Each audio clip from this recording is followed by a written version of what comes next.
Oltin to'p.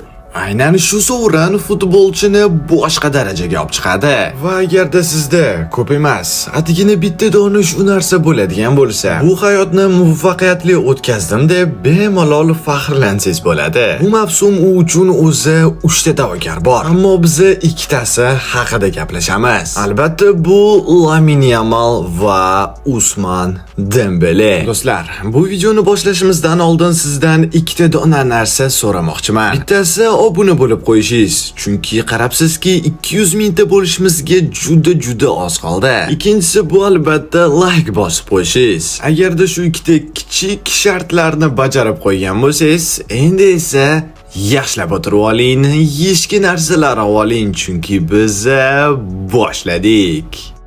Birinchisi statistika. Birinchi raundda biz o'yinchilar jamoasiga qo'shgan hissasi haqida gaplashamiz. Aniqroq qilib aytganda, gol va assistlar. Mavsum davomida fransuz 37 ta gol urib, 14 ta assist uzatdi. Birlashtirganida bu 51 ta golli harakat bo'ladi. Lamin Yamalda esa 21 ta gol va 25 ta assist. Jami 46 ta golli harakat. Agar gollarni taqqoslaydigan bo'lsa, Dembele yutdi. Assistlarni taqqoslaydigan bo'lsa, Lamin Yamal yutdi. Lekinda birgalashtiradigan holda esa baribir PSG yulduzi oldinga chiqib oladi. Ular haqida gaplashayotganimizda baribir bir nechta narsalarni inobatga olishimiz kerak. Masalan, Parij kelin olamiz kuchsizroq ligada o'ynaydi. Yamal esa endigina 18 yoshga to'ldi. Ammo shunga qaramay, uni hozirda oltin to'pga da'vogarlardan biri deb hisoblayapmiz. Fantastika do'stlar.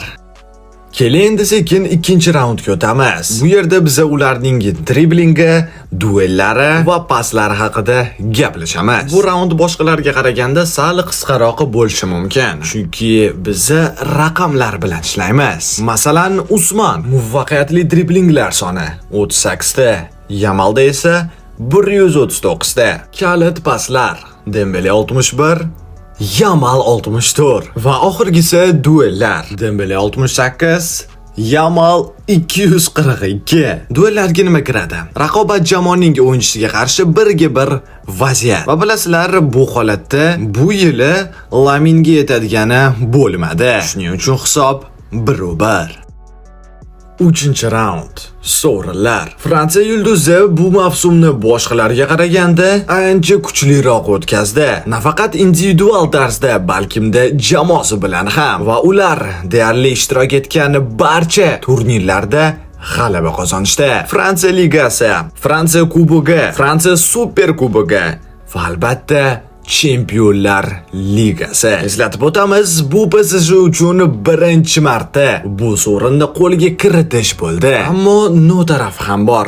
Klublar o'rtasidagi jahon chempionatida PSG hujumchisi o'zini ko'rsata olmadi. Eng qiziq joyi shundaki, Ispaniyaning eng yosh o'yinchisi bu turnirda ishtirok etmagan. Va agarda fransuz yo deganda eng muhim o'yinchilardan biri bo'lganida, u oltin to'pga 100% favorit bo'lar edi. Ammo kutilmaganda intrigani sentyabrgacha ushlab qolgis keldi shekilli. Yamalda ham mavsum sovrinlar bo'yicha juda yaxshi o'tdi. Barselona bilan La Liga, Ispaniya kubogi va Super kubogi. Afsuski kutilmaganda Chempionlar Ligasida esa yarim finalda Interga mag'lub bo'lib qolishdi.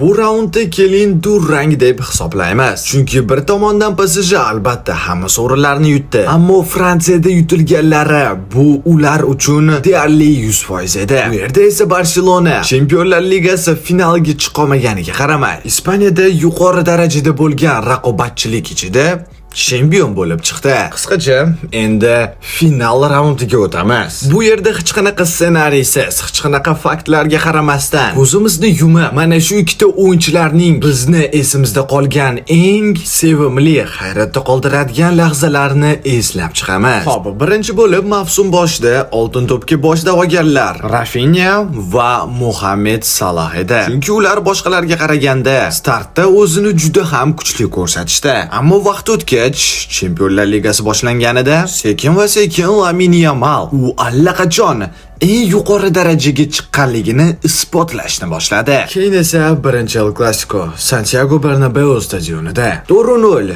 Rafinha, Lewandowski, Lamine Yamal. Ammo eng ko'p ajralib turgan kim edi? Albatta ispaniyalik yulduz. Aynan shu zahotda mana men Barselonaning kelajagiman deb butun dunyoga gapirgan edi. Undan keyin esa Atletico'ga qarshi gol plus assist va o'yinning eng yaxshi o'yinchisi sovrini. Keyin esa qishdagi Super Kubok, yana bitta El Clasico. Keyin esa Chempionlar Ligasi Brus Aks finalida Benficaga qarshi juda chiroyli gol. Chorak finaldagi Interga qarshi ikkala o'yin ham bu rosta kasm tarix. Birinchi o'yindan keyin Simone Inzaghi Italiya jamoasining murabbiyi bu o'yinchiga keyingi o'yinda ikkita himoyachi qo'yaman deb aytgan. Bunaqa talantlar 50 yilda bitta tug'iladi deb aytgan. Va kelinglar tan olamiz. Inter Barselonaga qarshi ikkinchi o'yin bu mavsumning eng zo'r o'yini bo'ldi. 3-taym boshlanganida qanday qilib Barselona o'yinchilari faqatgina Lamine Yamalga to'p berib, omadimiz kelib qolsa, mana shu bolakay urib beradi deb o'ylab,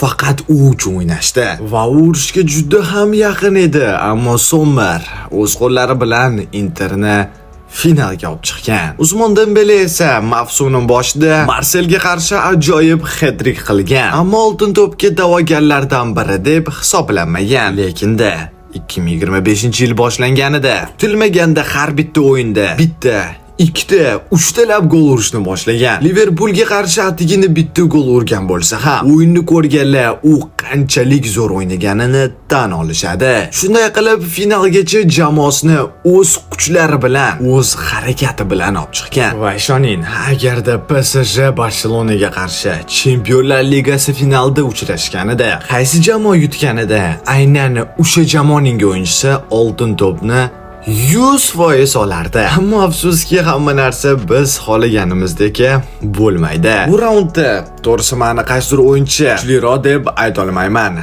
Shuning uchun kim yutganini aynan sizlar. Buning uchun nima qilish kerak? Videoni opisaniyasida va izohlarda men o'zimning Telegram kanalimga havola tashlab ketdim va u yerda apros qilaman. Oltin to'pga kim loyiq? Usmon Dembelemi yoki Lamine Yamalmi? Shundoq rasizlar va o'zingizlarning fikringizcha bu sovrinni yutishga ko'proq loyiq bo'lgan o'yinchini tanlab ketasizlar. Undan tashqari, men u yerda shaxsan o'zimni oltin to'pga kutilmagan da'vogarlardan birini aytib o'taman. Tushunganinglardek, meni fikrimcha, bu sovrinni Yamal yoki Dembele emas, balkimda boshqa o'yinchi yutishi kerak. Yo'qmi Rafinha yoki Salah haqida ham gapirmayman. Agar qiziqib ketgan bo'lsangiz, hozirroq Telegram kanalimga kirib qo'ying. Endi esa quiz vaqti keldi. O'tgan videodagi o'yinchini har doimdek ko'p odamlar topdi. Albatta bu Diogo Jota edi. Kelinglar endi bu safar mana shu futbolchini topib ko'rasizlar. Qoidalar o'sha. Faqatgina videoga like bosgan, kanalimizga obuna bo'lgan va birinchilar qatorida to'g'ri javobini yozganlar keyingi videoda chiqadi. Va bo'ldi do'stlar. Siz bilan jonim futbolim kanalida. Jamoalarga faqatgina g'alaba tilab qo'yaman, sizga faqatgina sog'lik tilab qo'yaman. Sog' bo'ling, salomat bo'ling.